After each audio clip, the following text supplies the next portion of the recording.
I'll bring it right up. I don't know, it changes from one thing. I think it was Georgia places Now it's before. wherever they are. They're the, it was funny because I confronted our administration because I went to a meeting at Davita's mothership. And they're trying to set up a national pharmacy committee. Get all that money. We don't get it. I know I you read a morning paper in Denver. I tell patients. Davita unloads I signed it and all those charts. I go to the meeting, I say, Oh, okay. so what do you know about this? I didn't Anything about it? Yeah. Oh, I didn't either. I She was know. better I know, I than went me. in and I was there. There were a couple. There was Dash. So you do? Yeah. Optum I evidence. don't you Then live you got there. Yeah, well, it was pretty obvious. They were in the original. That Aaron was. And they're the informatics department. So they do all the You watch games. So they really I was really for Georgia. Yes, no, they want to use their data Now, manipulation. sometimes Troy or Cesar will sign up on my Immunology. It's not usually Troy or Cesar. Alabama's tough. Without me telling me, then I feel bad. Anybody got a talk in their back pocket? He's not here yet? I had email correspondence with our speaker and, we got a handout. I told him parking was difficult. He works out at the VA, so he's not very familiar with this part of town. Just hang loose, hopefully. Yeah.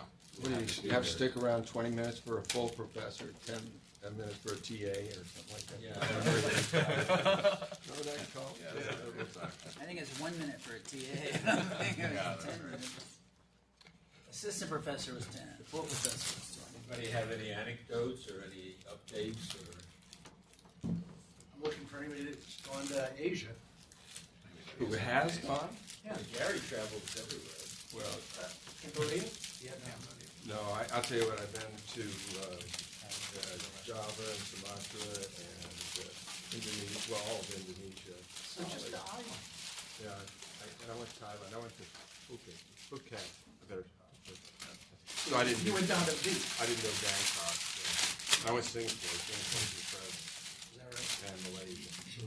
Are you going yet? I want to go to Cambodia. I want to see what is it, Angkor Wat, Yeah. and a few of the other ones. I'm going to India in 2 months. I want to see the Taj Mahal. I want to see a tiger. Anything other question? Yeah, I don't know that.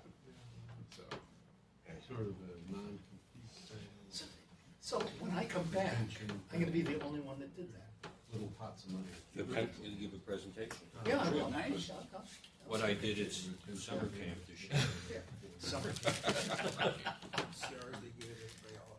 No, everybody tells me, Drew's been to Vietnam. He said it was cool and cheap. Drew, right? That was 20 years ago. Is it that long ago? 2000. Even he's getting older. One of my nurses is from Cambodia. Oh, really? Somebody to talk to. yeah, I would. Come up. She said, I'll give this to Bunny and remember. Give me your card. I'll give it to her and have her call. Absolutely. Absolutely. It's a long, narrow country. Was everything okay If you with go the to the wrong patients place, and stuff on my vacation? feeling Yeah, is did the patients feel better on that that? you're going to lose it. And our Are you going with the magic tour? regimen of IVIG and steroids. I'll hire somebody. Yeah. The cocktail. That's what I do. Huh? The cocktail. Yeah, that's the other one. Be I careful usually because do two. Immunology is now driving the ship. While we're sitting here, anybody have a Is when I patient saw the patient, in Zola shocked. What we could hear. area? Had a young woman who jumped into cold water and had an anaphylactic event, cold urticaria. Only 14 years old, and I think the best treatment for her would be Xolair. Definitely, I know there are published reports. I have one guy who's done great for solar urticaria. Was curious locally if we have others who have experience with physical urticarias. I haven't had a cold urticaria. He was in Mexico. I wouldn't have thought the water would be that cold in Mexico, but took 2 EpiPens and treatment in emergency room. Now she's petrified to be exposed to anything cold. And ski, and dive and swim. She's afraid to do any of these things. Would be I do scary. it. Yeah, no, I'm going to do it. I have to get it approved. I'm just trying to fill time here in case we Are old talks on there? There was like one journal I didn't get to in my presentation a couple months ago. It was on the Benaroya research on that TH2A. Oh, yeah. Has anyone talked about that? Right.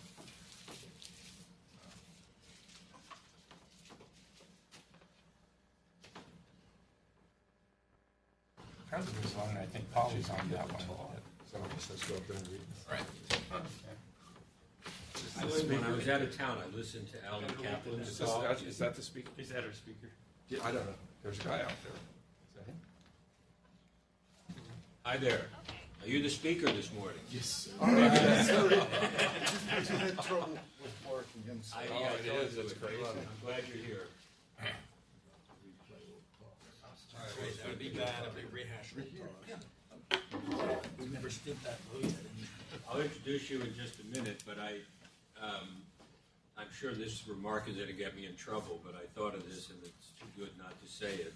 So I've been away for a couple of weeks, and I look a little bit different with this facial hair, but I want to assure you I'm still a stable genius. And modest. That's right. Come on up here.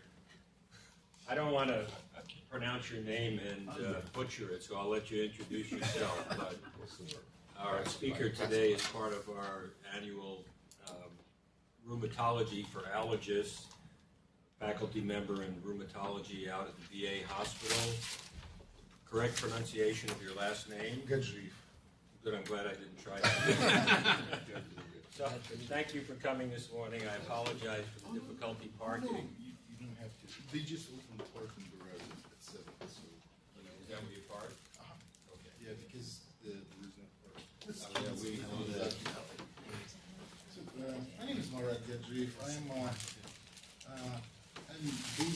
I'm based at the VA, and I see patients both at the American Lake and Seattle VA, and today I'll cover the basics of vasculitis. And Speak up a little louder if you Yep. would. And absolutely. okay.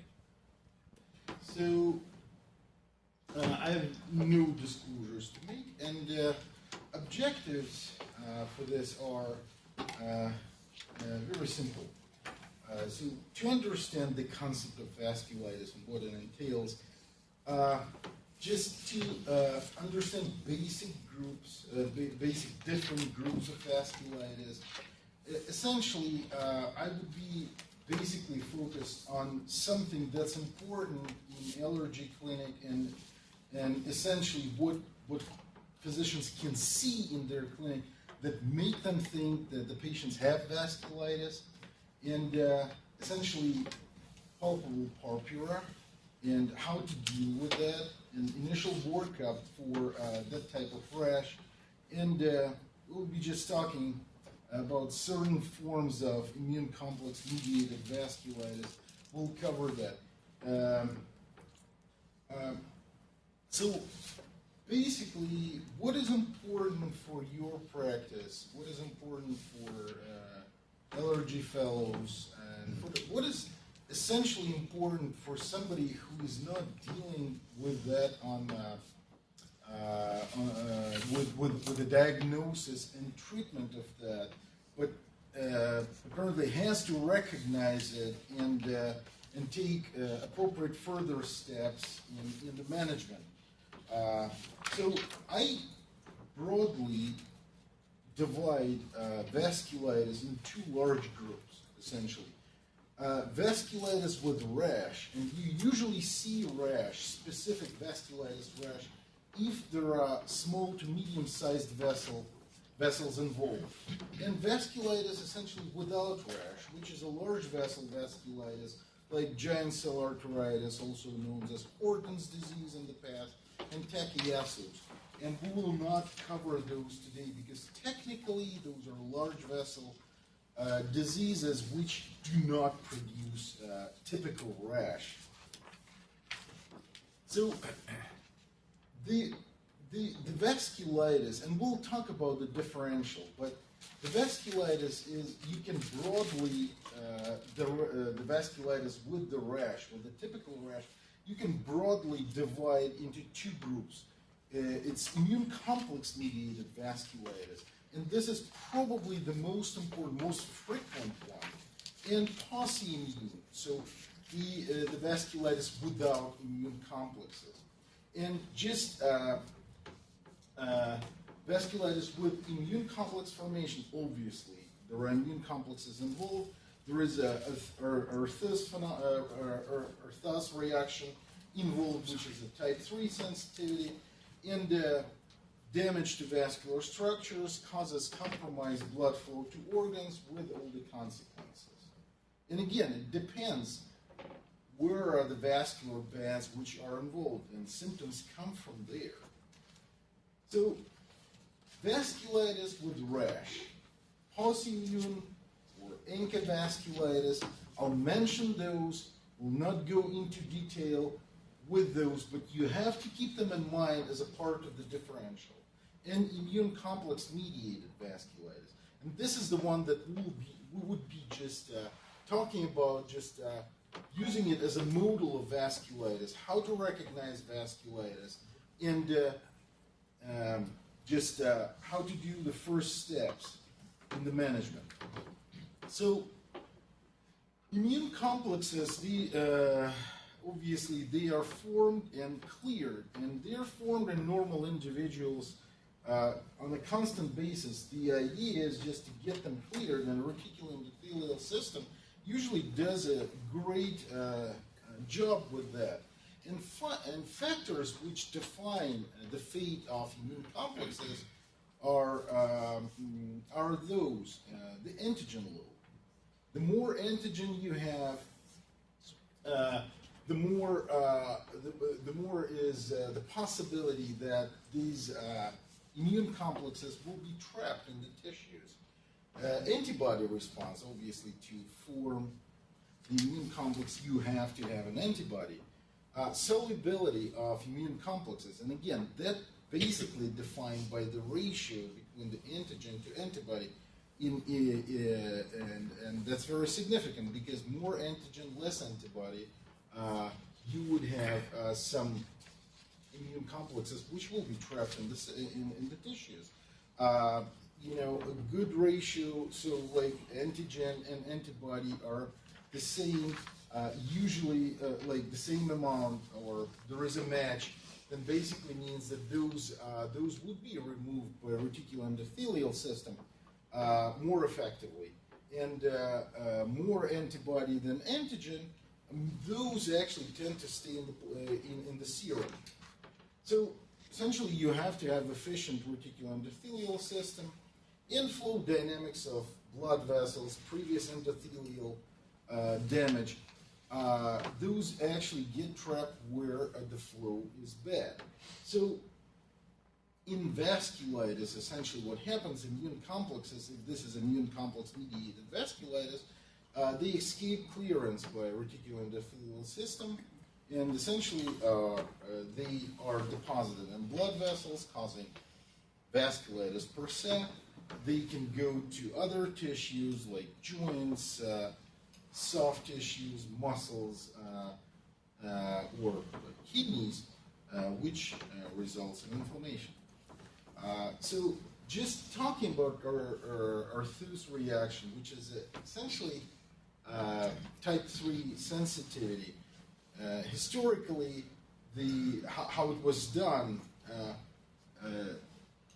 the rabbits were loaded with horse serum to create circulating antibodies, and then you had to have the second hit, and you actually could produce the Earthus phenomenon by injecting the same antigen after the antibodies are formed. So sometime later you can actually inject the same antigen let's say in any tissue, in a rabbit's ear, and you would actually have necrosis, which is essentially a form of vasculitis forming with some blood clotting at the site of the injection, and hemorrhagic infarction and subsequent necrosis. That's what basically it is. And type 3 hypersensitivity happens with vasculitis. And what you essentially see in immune complex mediated vasculitis, you see type 3 sensitivity.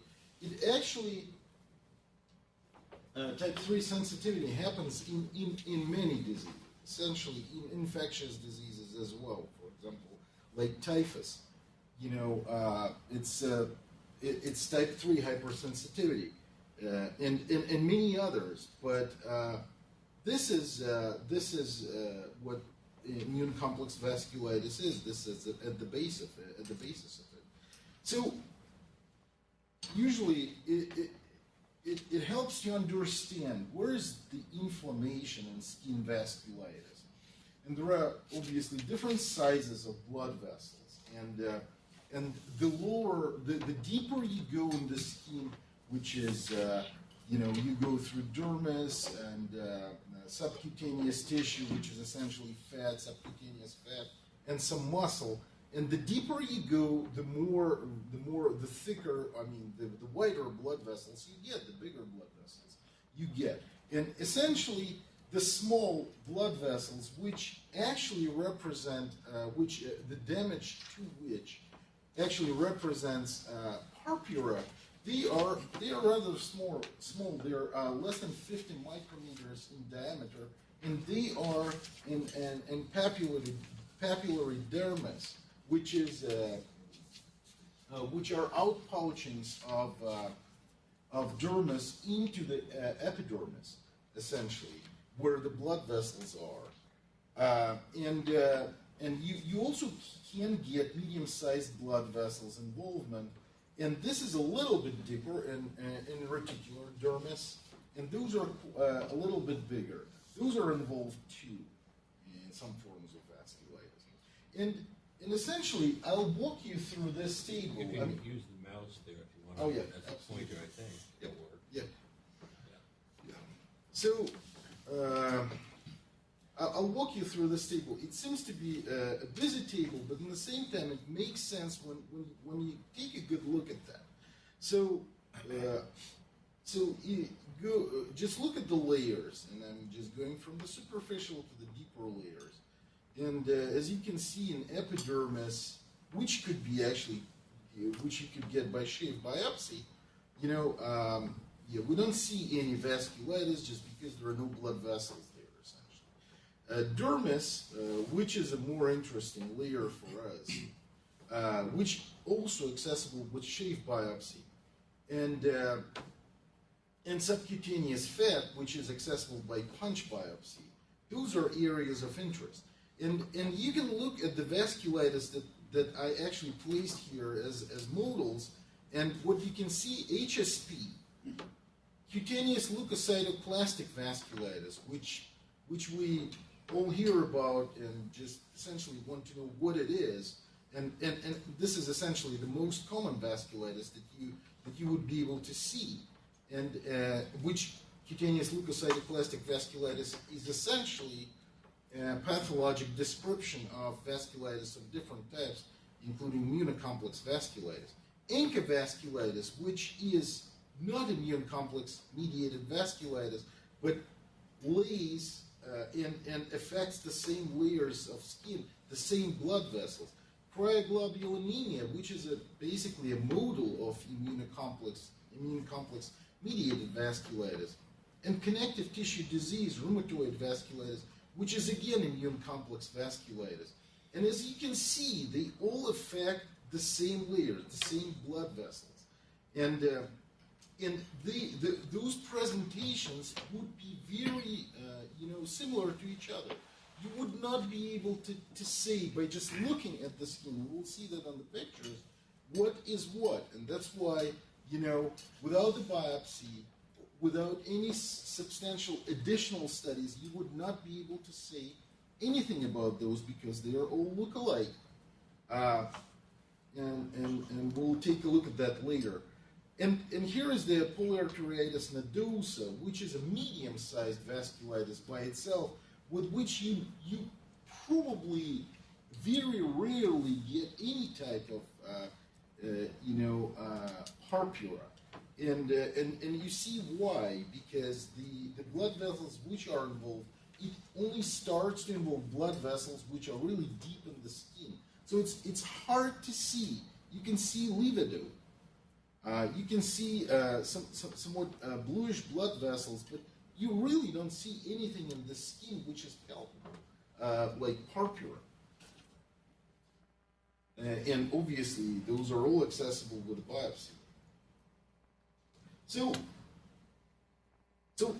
what practitioner needs to know that palpable purpura is a pathognomonic sign for small vessel vasculitis. I'm not saying that it's a pathognomonic sign for incavasculitis or immune complex mediated vasculitis, because they are all small vessel vasculitis. The only thing that you know when you see that rash is this is a small vessel vasculitis, and you know that those are blood vessels which are less than 50 micrometers in diameter.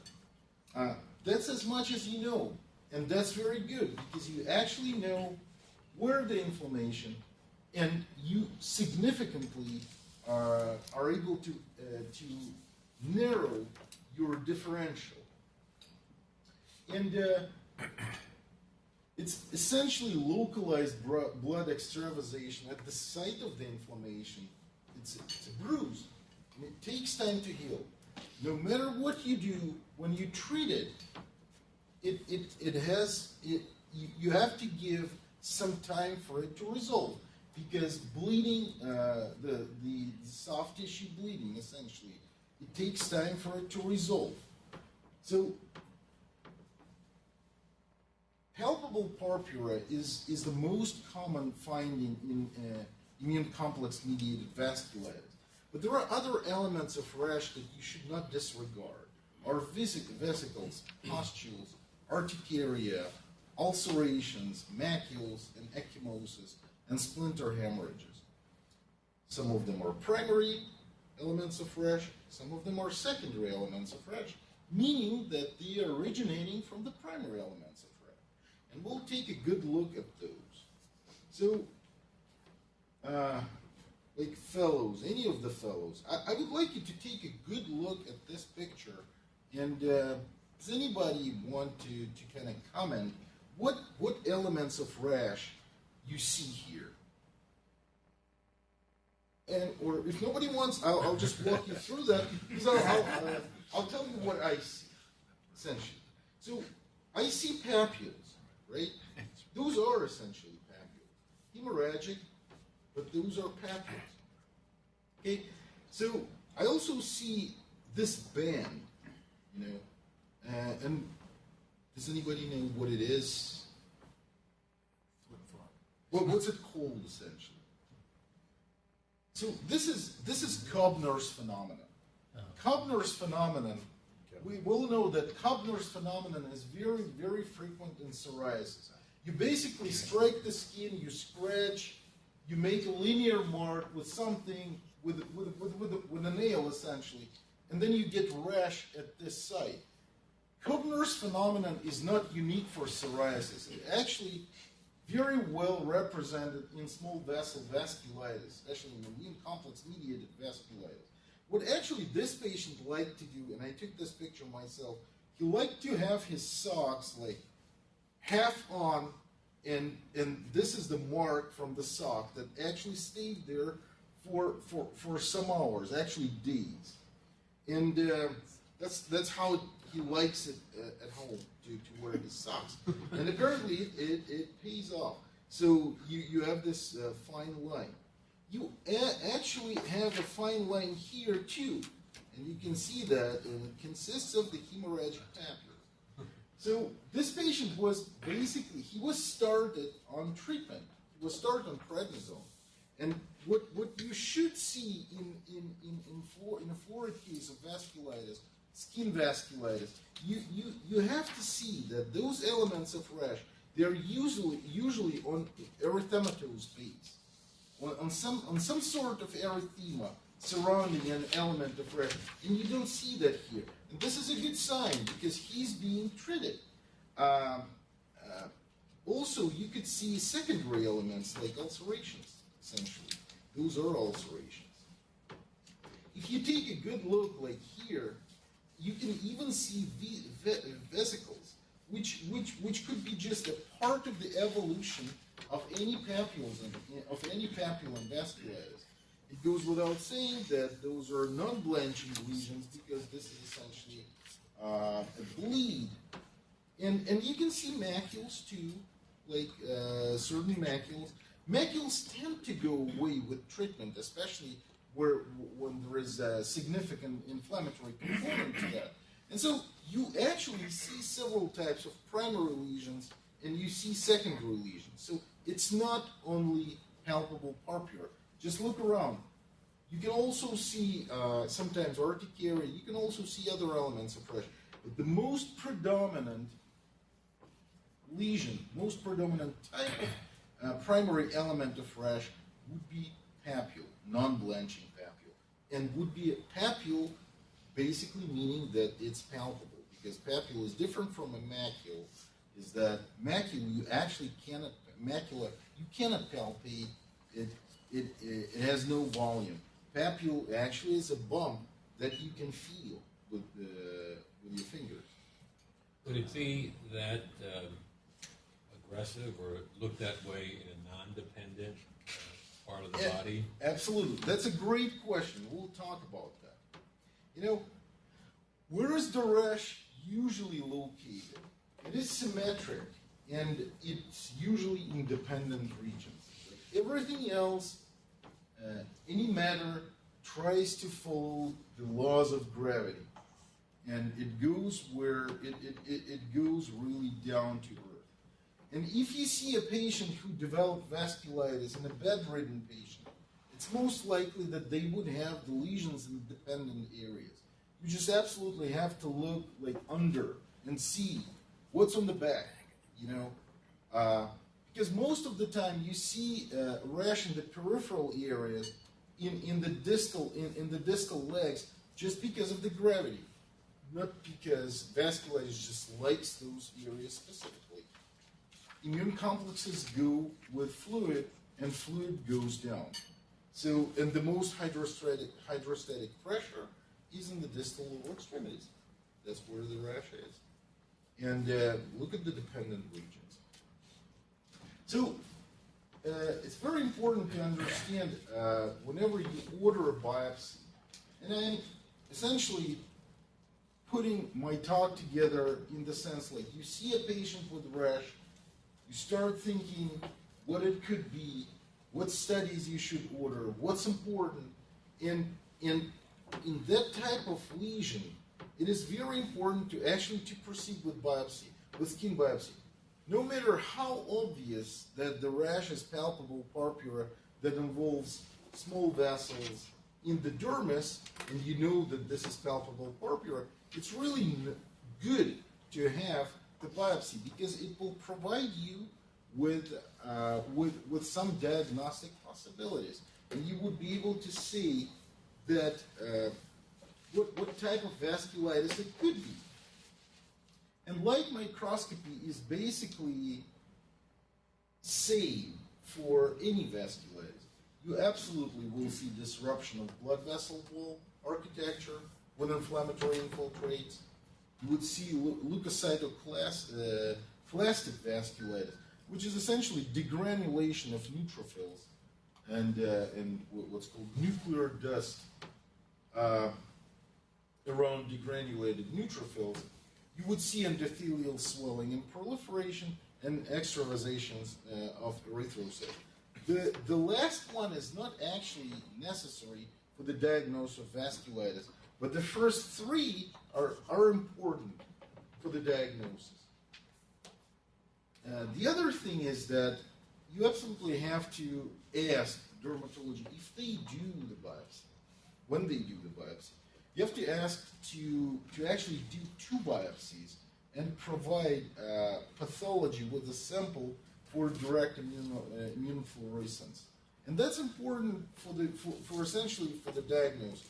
Some of the forms of the vasculitis, like HSP,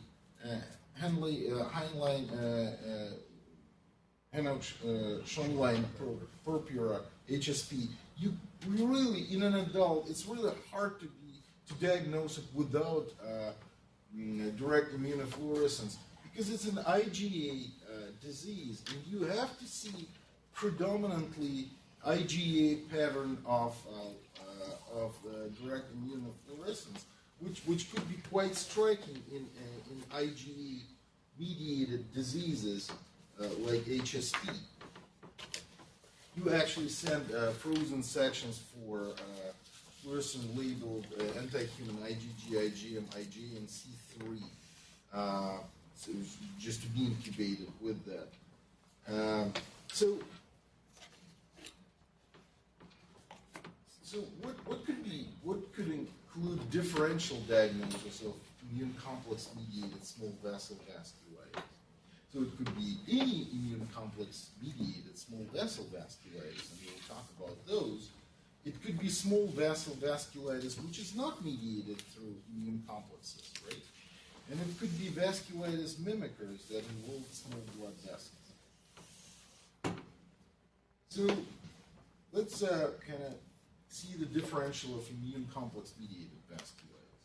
So it could be a hypersensitivity vasculitis. And probably in anybody's practice, that would be the most common cause of vasculitis.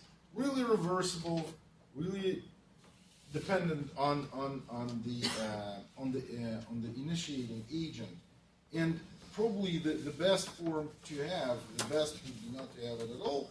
But if you have vasculitis, that would be the best form to have because it has the best prognosis. It's actually most of the time it's limited to the skin. It doesn't tend to involve internal organs, especially kidneys, and that's why. Fortunately, this is the most frequent one. HSP is another form, and in children, it's actually most of the time it's diagnosed without biopsy, and the treatment is easy with prednisone, and the outcomes are great because essentially they do not have debilitating kidney disease. It's quite different in adults. It's very important to diagnose HSP in adults because it does involve the kidneys. It actually produces very bad and chronic glomerulonephritis that can end up, and people can end up on dialysis. So it's probably, and there are no good studies which address treatment of HSP in adults because most of the time these people come to the providers probably because they come to the providers who actually start treating them quite late in their course, when the damage to the kidneys is done already. So mixed cryoglobulinemia. Why does HSP differ so much in children and adults? Frankly, I don't know. It's just a feature of it. The glomerulonephritis in kids, it's really treatable. In adults, it's much harder to treat. Just is. Yeah, that's the only. And basically, in children, the presentation tends to be self-limited. In adults, skin disease is very manageable. Unfortunately, glomerulonephritis is not they are not as fortunate with glomerulonephritis. It's treatable. There are cases of complete remission, and those tend to be people actually who get treatment earlier. So mixed cryoglobulinemia, it's another one, very important, and the one that you can see. Urticarial vasculitis. Frankly, I've never seen urticarial vasculitis ever in my life. And erythema elevatum and duodenum. This is I've never seen it before. Heard of the diagnosis, never seen any patients with that. and obviously connective tissue disease and rheumatoid vasculitis. Do you feel that you can exclude kidney injury with a urinalysis without blood, or do you feel you have to get a biopsy of the kidney to evaluate it? Actually, urinalysis is a very, very, very sensitive tool to diagnose kidney disease. You know, you absolutely have to check creatinine and see where it goes, but without, there is no glomerulonephritis with bad urinalysis. So if you see proteinuria and you don't see any dysmorphic red blood cells, and this proteinuria is new, you just have to assume that there is something going on that changed the polarity of glomerular basement membrane and it leaks protein now. You absolutely have to do protein excretion studies. And you absolutely have to do urine microscopy and just have renal to take a look at the spent urine, because there are dysmorphic red blood cells which are not really sometimes not really detectable by even trained professionals, and essentially the whole purpose of nephrology to look at the spent urine is to look for those, because they're really good at that, and the presence of proteinuria and even a couple or three dysmorphic red blood cells is actually a very significant basis for the diagnosis of glomerulonephritis. And after that, you essentially think what you're going to do, because in basically any disease, you can do a biopsy, but you have to realize like how much it will help with treatment. If you have a disease that you already know that's causing kidney disease, essentially, like for example, vasculitis, microscopic polyangiitis, and most of these people, more than 80% of them, they would present with some form of glomerulonephritis. You just have to treat them aggressively. The treatment would not differ, and you have to follow up them with urines, and those are quite treatable. If you start early enough, people do well. There are forms of rapidly progressive glomerulonephritis. You absolutely have to jump on those patients and load them up with glucocorticosteroids, and you have to follow up the urine. Those are treatable, and you can actually maintain a certain amount of kidney function after that, and those go into remission. So connective tissue disease and rheumatoid vasculitis. So this is the outline of immune complex mediated vasculitis, and I saw probably a handful amount of cases of immune complex mediated vasculitis with connective tissue disease. Rheumatoid vasculitis used to be it's basically indistinguishable from any other small vessel vasculitis, but it's rare now because most of the patients with rheumatoid arthritis, they would be on some form of treatment, and that actually very effectively prevents vasculitis from happening. It wasn't the case in the past when not all the patients with rheumatoid arthritis were on disease-modifying medications. Now that most of them are. Those will all clinically look the same if you're looking at the skin? Yes. Yes, and this is the whole idea that you would not be able to tell them apart, and that's why your differential has to be broad. And whenever you see somebody with that, you cannot just assume that this is hypersensitivity skin vasculitis and nothing else. And we'll talk about that. What to take, which steps to take to make sure that you're not missing something bigger. And so, this, what you don't want to miss. Granulomatosis with polyangiitis, formerly known as Wegener's. EGPA, Churg-Strauss disease, which is essentially GPA with some form of eosinophilia or asthma, and microscopic polyangiitis. Those are essentially different flavors of pauciimmune ANCA-related vasculitis. Microscopic polyangiitis is the most frequent one, and it usually involves lungs, kidneys, and does have rash. Of all the organs which are involved, probably number one is kidneys, and that's why you don't want to miss that. And that's why it's really easy to actually at least think about that in your order urinalysis, as easy as that. And GPA, people with unexplained sinusitis. Patients can go with nasal septum perforations, ear drainage, sinus problems for years. And then all of a sudden they manifest with a rash, which is a vasculitis rash. But they had granulomatous with polyangiitis for years. And then, they get into the dermatologist's clinic and, get diagnosed with something like, hypersensitivity skin vasculitis. Well, you have to take it in the context of pre-existing, clinical picture. And if you put it all together, you would come up with a diagnosis of granulomatous with polyangiitis.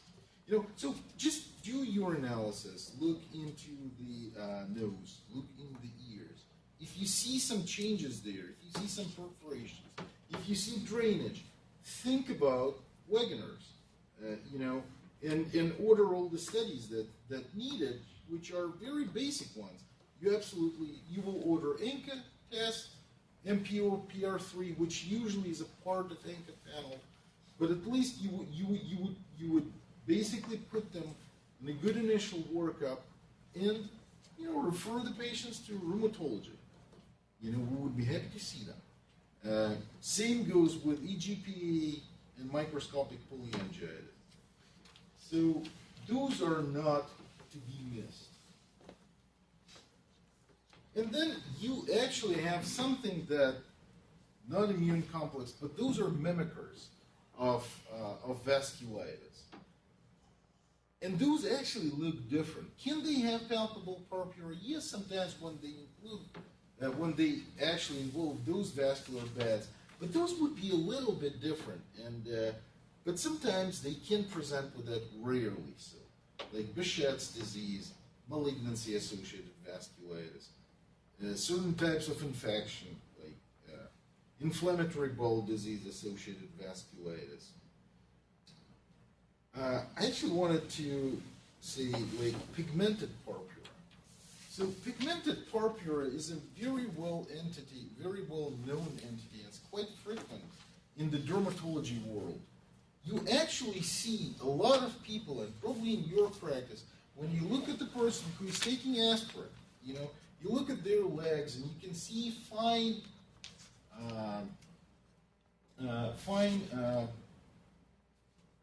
small, like, hemorrhagic dots which are not palpable. So you can see ecchymosis, you can see petechia. And essentially what pigmented purpura is like certain petechia organized in a certain manner, especially in the lower extremities, and on different parts of the body. This is not palpable purpura. It's quite different from vasculitis. And this is essentially not vasculitis. Dermatologists call it capillaritis. And this is something not to be missed, but it's a completely benign finding. Only rarely it could be involved. It could represent cutaneous skin lymphoma. But pigmented purpura is usually a very benign finding. It's not a palpable purpura. If you are able to palpate something, it's not going to be pigmented purpura. So scurvy, another interesting thing, entity. We do not get this very frequently now. Actually, you have to be really deprived of vitamin C, which is really hard in this society to get that. It used to be a big issue in the past, especially in the 19th century, and it essentially presents as hemorrhagic hemorrhages around the hair follicles, one of the presentations, and that's why it's a part of the differential of the palpable purpura. Another is ITP, antiphospholipid, thrombocytopenic purpura, livido. But none of those, if you look at them, they look like palpable purpura that we have, discussed. But just to keep in mind that not anything that actually non-blenching is a palpable purpura. The differential is quite broad, and for the palpable purpura, you have to be able to palpate it. You have to see the actual papules. So, right. So you have a patient with suspected vasculitis, like suspected small vessel skin vasculitis. What do you need to do given keeping in mind this differential? Well, you absolutely need to ask about recent medications. And penicillins, cephalosporins have been implicated. But virtually any medication can cause that. And this is the most common cause. Recent infection, you can blame that as well. History of connective tissue disease, just ask them if they had anything in the past. History of asthma, cough, shortness of breath, that could point, either previous infection, or if they have EGPA, they have asthma and they have this, and all of a sudden they have eosinophilia in their blood. Think about that. Microscopic polyangiitis, pneumonitis in microscopic polyangiitis, quite a frequent finding. History of nasal septum perforation in somebody who has never snorted cocaine, and doesn't do a lot of nose picking. It's a significant finding. Sinus disease. Try to incorporate that into the idea, what if this patient has Wegener's or granulomatosis with polyangiitis? So change in urinary habits. I mean, this is not a very sensitive one. And people who have really urinalysis consistent with glomerulonephritis really have the change in color of the urine, but never hurts to ask if somebody has gross hematuria. And history of malignancy. So, and just when you examine those, you look at the vital signs. I mean, some of the presentations of vasculitis could be with some generalized symptoms. Look at the eyes. Eyes are important because some of the forms of vasculitis, like GPA, can definitely involve that. Look at the sinuses. We talked about that. Look at the perforations of in the oral cavity, nose, ears. Just careful skin exam. Just know if this is palpable purpura or if it's just petechial rash or ecchymosis, which is quite different. So pigmented purpura we talked about. So skin biopsy again. Just whenever you see something on the skin, quite concerning, do light microscopy, do direct immunofluorescence. Labs, and that's what we could discuss a little bit. I tend to, do those labs whenever I see a case, whenever I see a patient with suspected vasculitis. I usually add inflammatory markers there. Whenever people have high inflammatory markers, it's much more likely for them to have a really significant disease with internal organ involvement. But essentially, this is your basic lab set that would cover practically all the bases initially in the workup.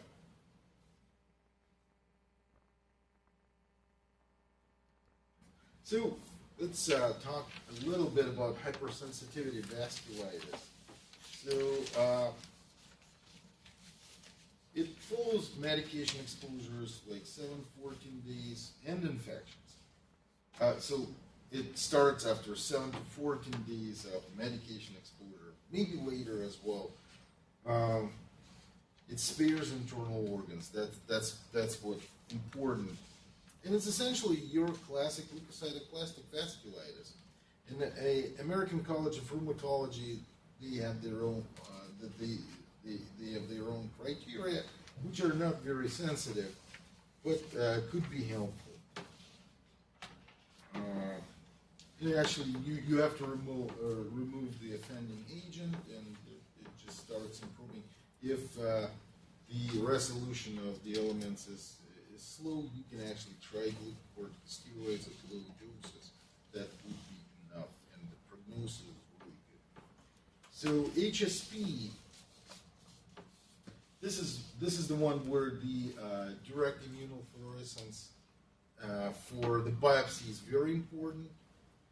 It may occur after the upper respiratory tract infections, and it's interesting that the individuals with aberrant glycosylations of the glycans in the hinge region of the IgA molecules, those were actually implicated because those are recognized by anti-glycan antibodies. And that could happen, but you have to have a second hit, like an infection, in order to actually produce those antibodies in sufficient amounts to actually start HSP. And affected organs are skin, gastrointestinal tract, joints, and kidneys. Self-limited in kids, but in adults, glomerulonephritis could be very significant.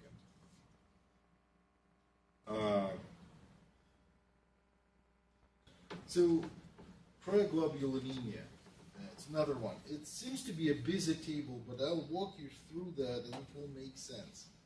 So, there are different types of cryoglobulins. Type 1 was essentially monoclonal protein.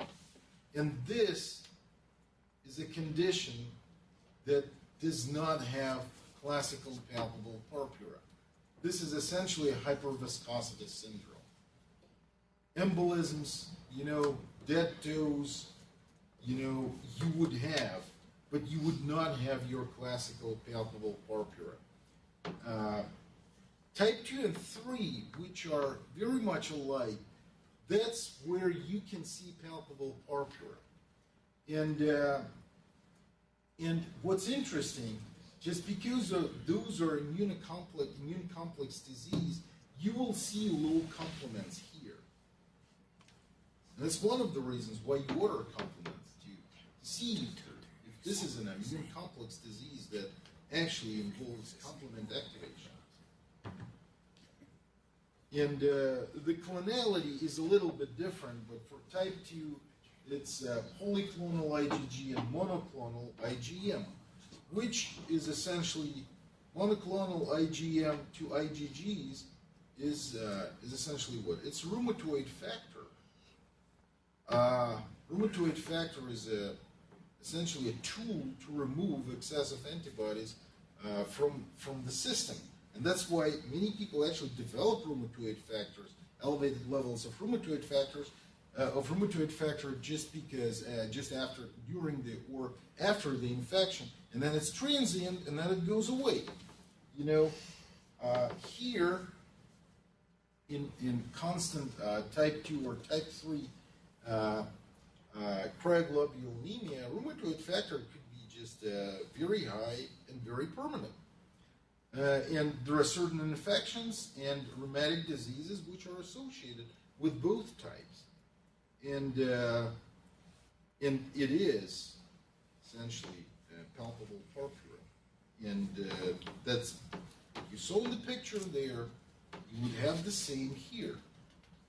And again, I would not talk about the treatment of that because it actually requires a diagnosis. And management is usually done for type 1, usually hematology. Sometimes they can do plasma exchange when it's really clinically important. But for type 2 and 3, under certain circumstances, when there is something that's not really treatable, you can actually try rituximab, and that's quite helpful, which is anti-CD19/20 medication, B-cell medication, essentially, but B-cell depleting medication. But you have to kind of have basic understanding between the types, difference between the types of cryoglobulins, and what is what and what could cause actually small vessel vasculitis and what cannot. So, do light microscopy and its leukocytoclastic vasculitis, direct immunofluorescence will reveal IgG or IgM deposition, components of complement, and it's quite interesting how you actually check for cryoglobulin. You have to collect it in a pre-warmed container, and actually you have to allow for a clot to form 37 degrees, and then it's actually refrigerated.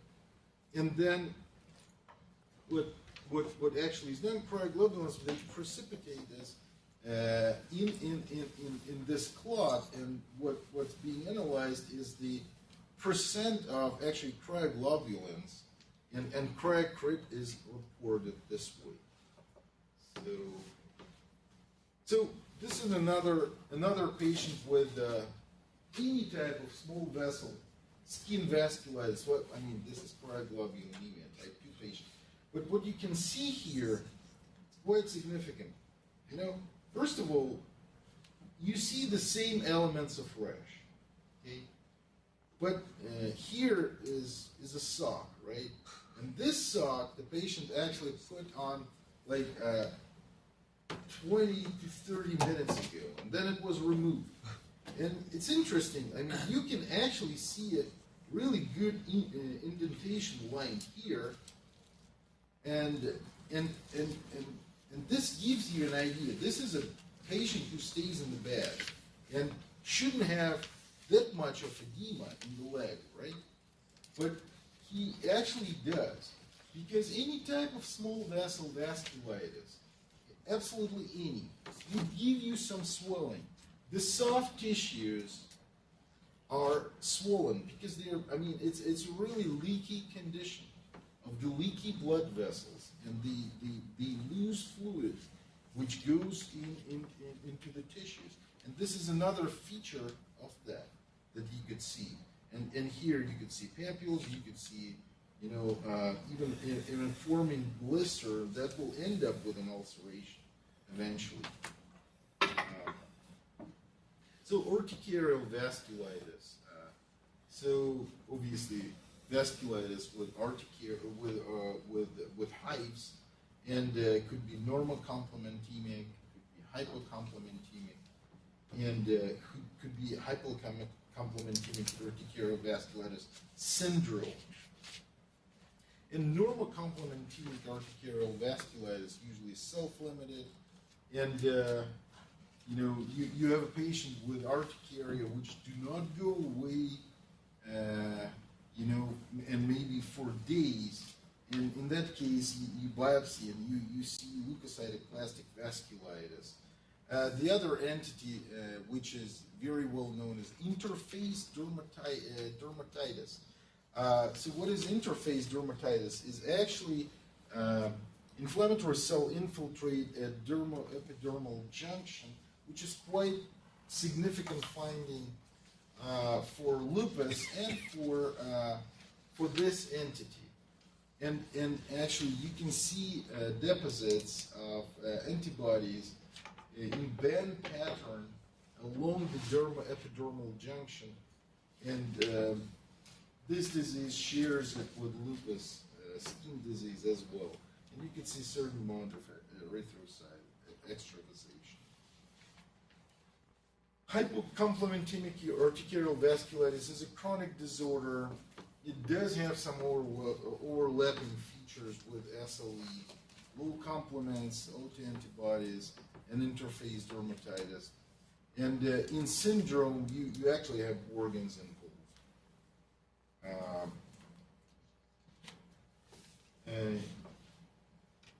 ED, again, very rare, again, leukocytoclastic vasculitis, It is limited to skin. And here is an interesting distribution, though. You know, the distribution is where you have most skin tension and where you bump into something, you know, and on the extensor surfaces, and you know, the lesions, papules, they tend to have some evolution. You know, don't think that you have to think about that. I've never seen it, but if you have a patient with you know, really unknown rash, and then comes back as leukocytic plastic vasculitis, and you didn't really expect that, and kind of the description fits, it's probably a good idea to think about EED. And it does have association with other connective tissue diseases, so you have to be aware of that. And vasculitis associated with connective tissue diseases like lupus, rheumatoid arthritis, it's a quite known entity. And this is, again, vasculitis with palpable purpura, which is essentially small vessel vasculitis in the blood vessels of the dermis, which are less than 50 micrometers in size, in diameter. So encavasculitis. What's interesting, in encavasculitis, GPA, EGPA, and microscopic cholangitis, skin biopsy confirms vasculitis, but it really doesn't give you the diagnosis. You have to have like certain amount of, I mean, some constellation of clinical features and probably serology. Although not all post-immune vasculitis is ANCA positive. Most of them are, but there are sometimes 20 to 30% of cases which are diagnosed by biopsy only. You know, that's the feature. So 10 take-home points are: don't be overwhelmed with vasculitis. If you see this typical rash, you know, it's very likely that you're dealing with small vessel vasculitis. It's easy to know the differential and do initial appropriate workup, including physical exam and appropriate labs. And most of the providers can actually handle that with confidence and send people to refer them to rheumatology, dermatology for biopsy. Just order really basic initial workup, and that would be really helpful. Remember that palpable purpura equals small vessel vasculitis, and this narrows your differential significance.